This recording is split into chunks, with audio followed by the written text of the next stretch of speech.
Educating our nation's children is a priority of educators across the United States. Currently, there are about 6 million ELLs enrolled in public schools, and about 75% of those students come from homes where Spanish is the primary language spoken. In this video, you will visit Miss Abreu's third grade classroom. Miss Abreu is a mainstream teacher in an inclusive classroom with 4 ELLs. Note how Miss Abreu uses specific ELL teaching strategies, models student tasks, and also builds academic language by using a gradual release model.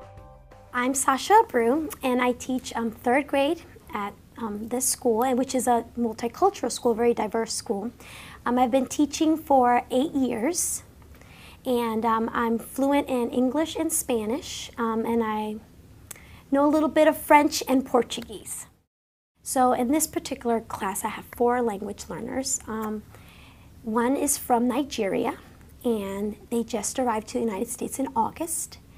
And she knows very little English, so she's really just emerging right now, using one-word responses and very short phrases. Another one is from Brazil, and she also arrived in August, and she's also at the emergent level. And then I have another one that's from Puerto Rico, and he's been here about a year. So he's already past that stage of one phrase responses, and he's kind of low intermediate now. Depending on the subject matter, he'll use more language or not. And then my 4th one has been here since kindergarten. And she's really just at the cusp of her language development. She still has a little bit of issues with conjugation and word usage and that, but she's really almost, I would say almost proficient. When I plan a lesson, I always try to group the students with people that are students or their peers that are going to support their learning. I usually put, like a low student with a medium-high student, and then I'll put a high student with a medium-low. So, the other student can become like a mentor, and it won't get frustrated with the one that's maybe a little lower, but especially with ELLs, it's exposing them to that language, the verbiage, using the vocabulary, and hearing the thought process in English. And it'll teach them how to think that way. And I always tell them, it's okay for you to think in your language, but sometimes they don't even know what the thought process is. And so when they hear a more proficient or a stronger student academically use the language, then they'll start repeating the phrasing and the word usage. So I always try to build in time for shoulder partner time, thinking time where they're going to have to share with their table. So there's always language use, and there's always some type of visual, and I try always to include movement as best as I can. I like using sit down, stand up, thumbs up, thumbs down. It just builds safety, especially for the English language learners. It's just become a way of my teaching style to be very, involve all that movement, and the students really enjoy it. I really think they like it, and they feel safe. Safety is a very important element in my classroom. Let's go on to our next one. Tell me if the shape is equal or unequal. We'll just do a stand up, sit down for this. If you think these are equal, stand up. Oh, you don't think these are equal. If you think they are not equal, stand up. You are correct. They are not equal. Can you do that? Take your thumb, and you're going to point down. And so can you go denominator? So the denominator is the down number. Okay, so let's go ahead and put 1 over 4. That's one way to say it. 1, and you can say that line as over. Do you remember what comma says? Yeah. What does comma say? Thousands. So this line is going to be like over. 1 over 4. But there's another way. Yes. There's another way. Derek's seen it. Can you do this one? 2. And some people do it this way. Over 4. I personally like this one best. Me too. And I'll tell you, when you're doing a lot of fractions, this is easier. You got it? Okay. All right, so we're going to come back and visit numerator and denominator, just not quite yet. So listen, I got the words here and I got the words here, okay? So you ready?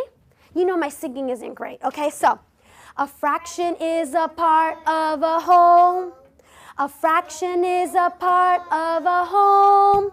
Divide the whole equally and the fraction you will see. A fraction is a part of a whole. Now you want to know what numerator is? The numerator tells what you're counting. The numerator tells what you're counting. Just go down below. The denominator shows the number of the parts in the whole. And then you say this again.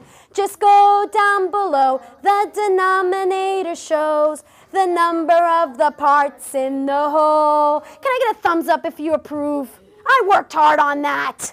Thank you. I appreciate your approval. So I always start with the gradual release model, and I'll go through the process of, well, what does this happen? How does that look? So you'll see a lot of that thinking aloud process, and it's a good way to model for the lowest quartile. It's also teaching the English language learners what goes in the language usage in my mind, the thought process. And it benefits all students. My hand on my head is just a visual. After my years of teaching, I was like, oh, they don't know. This is me thinking. So I used to announce it, I'm thinking, and that kind of got awkward. So I just put my hand up here as a non-verbal visual. They know, oh, this is her in her mind, this is her thinking. They use it themselves a lot, and you'll see them sitting at their desks and they're thinking, and it's very important because that's something that as an English language learner, you first think in your first language, and it takes time to think in your second language, which is nothing wrong, but since your academic instruction is going to be in that second language, you want them to also be able to incorporate that in their mental process and their thought. So they don't have to translate the work. It'll just become a second flow. I think the gradual release is a really effective model, especially for ELLs, because we first model the language usage, the objective, the skill. I will show the thought process into it. And then now I'm asking them to join me in that process. So they'll do it with me, but I'm there also as their support. I'll remind them of the words, I'll remind them of the process, and they'll show down, and then I can start seeing if they're mastering and understanding. And now I'll know who to go visit. After we've gone through the process, now it's you do it. And that's where they can apply it. But I want to make sure they're confident and they've seen it enough to be able to apply it. I want you to look for a pattern right now. 2 equal groups is called half and halves. 3 equal groups is called thirds. 4 equal groups is called fourth or fourths.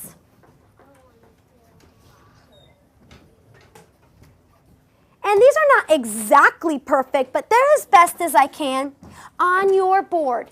Following the pattern, what do you predict 5 equal groups will be called? Write the word and draw me a picture. Could you please use a bar instead of a circle? And I'll tell you why. Circles are tricky. Bars are more consistent for our purposes. I want you to use like a Hershey bar, like I've been drawing here, using a rectangle. I want you to use a rectangle. So you're going to get a rectangle and you're going to split it into, Jaden, 5 equal groups. Remember this key word. I'm going to put an equal sign. Equal. This is the key word of the day, guys. Exactly the same. I'm going to go around and look. Ooh, you think Sabrina's predicting what it's going to be called. Now, spelling doesn't count. Do your best. 5 equal groups. Let me see. I'll take it. Sebastian was able to do it on a circle. I'm really strong on nonverbal and accountability when they have to respond. And I want increased engagement. I don't want one student to answer. I want them all to answer. So Showdown is really a big tool in my classroom. Just that group response, but they're each accountable for it, and it gives them safety because they're saying it out loud, but not everybody's seeing it, but I can see it. And I'll just nod, or I'll kind of give them a look, or and then I know I need to approach this student. This student needs my support. Which one of these is a fraction? Don't say it. Don't say it. I want you to use your showdown with your hands. I want you to use your showdown with your hands. This is sandwich number 1. Sandwich number 2. Or is it sandwich number 3? So far I know, fraction is a special kind of number. Fractions is a part of the whole. When I divide the whole equally, a fraction I will see. Oh, I got an answer. Put your hands up, cover them. If you think it's 1, you're going to show me 1. If you think it's 2, you're going to show me 2. And if you think it's 3, you're going to show me 3. Equally. Ready? 3. Jojo, you got something? Put your hands up. 2. If you think it's sandwich, you're going to just show down your answer. And 3, and showdown.